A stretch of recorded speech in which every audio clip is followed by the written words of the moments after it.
Hi, everyone. My name is Joe Ramstead, and I'm excited to share a little bit about my supervised agricultural experience, or SAE for all literature review map, including the process that I went through to develop it, along with the findings, what is known, and the gaps that currently exist in the literature as I see it based off of this little exercise. So throughout the last couple of weeks, I've been able to gather a variety of different pieces of literature to help understand the area of SAE for all. I was able to upload these into a nifty little Google folder. So I've been able to track and monitor the different resources that I have regarding my project topic.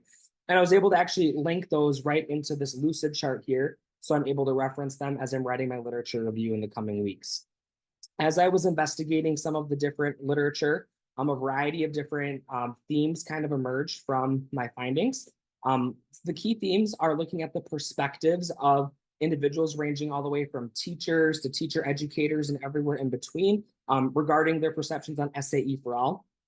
I was able to examine the different resources that are available currently to educators, students, and so on and so forth, and also look at some of the conclusions and recommendations that are in the articles to come up with some needed resources that must be developed in the future to sustain SAE for all. I was able to get some different perspectives and definitions of SAE for all, as this is a newer phenomenon within agricultural education. The definition and what it encompasses is constantly evolving and changing. I was able to look at the role of SAEs and SAE for all in agricultural education. The history and the philosophy themes emerged, along with, of course, the benefits and the barriers. Now, as you can see here, looking holistically at this chart, there's a lot of information about benefits and barriers because that's what a lot of the research currently has been about regarding SAE for all. When I look at this, though, we have very limited research on the history and the philosophy of SAE for all. And while there's a lot of information regarding SAEs, in general, the idea of SAE for all is a newer concept of every student in an agricultural education class should have access to work-based learning and project-based learning through an SAE program. So because that's a newer kind of concept, there isn't a whole lot of history and philosophy. So I need to do some additional digging to see if I can find anything else or make links to prior research and how that could evolve moving forward.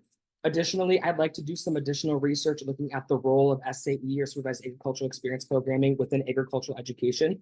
As a high school teacher, I require all my students to do an SAE program as part of their course grade. And that was actually listed as a best practice in a couple of different articles that I was reading as part of this assignment. But I'd like to uncover that a little bit more so I can really fully understand the role of SAE for all, and then use that to help guide the development of the future research within this area. So that's a little bit about the process of how I was able to develop this map. I hope you enjoyed it, and please let me know if you have any questions. Thank you.